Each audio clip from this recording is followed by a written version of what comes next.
Et on en vient maintenant à cette question. Quels peuvent être les intérêts économiques de Vladimir Poutine dans le Donbass? Avant d'en parler avec nos invités, on voit ça avec vous, Julien Gall. Julien, le Donbass, ce sont d'abord des réserves, notamment minières, considérables, qui intéressent au plus haut point le président russe.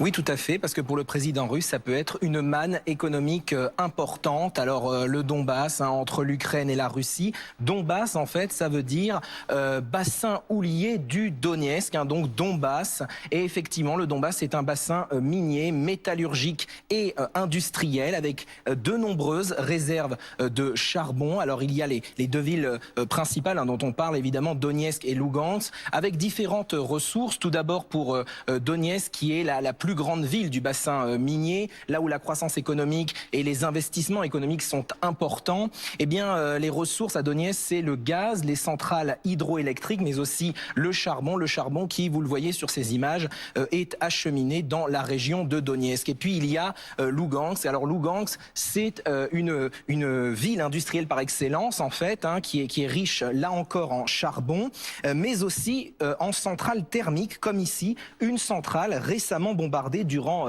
les affrontements sur la ligne de front. Pour que vous compreniez bien, il faut donner un chiffre sur le Donbass. Le Donbass, c'est 70% du charbon ukrainien avant le conflit de 2014 et c'est à peu près le même pourcentage aujourd'hui. Et c'est donc ça qui intéresse aussi économiquement Vladimir Poutine.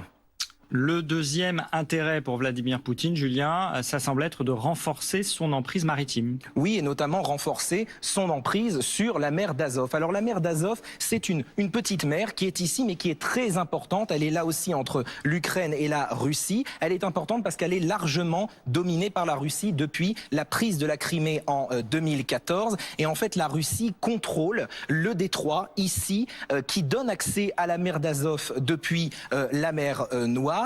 Et donc, sur les rives de la mer d'Azov, il y a le port de Mariupol. Mariupol, une grande ville dans laquelle se sont déroulés des combats acharnés en 2014 entre Ukrainiens et indépendantistes russes. Eh bien, l'ensemble de cette façade maritime, elle représente 20% des exportations ukrainiennes, notamment pour l'acheminement à l'étranger des céréales et de l'acier, avec la reconnaissance de l'indépendance des régions séparatistes pro-russes du Donbass. C'est donc toute cette zone, Crimée, mer d'Azov, Mariupol et Donbass, que Vladimir Poutine veut contrôler, notamment économiquement. Merci Julien Gall pour ces explications.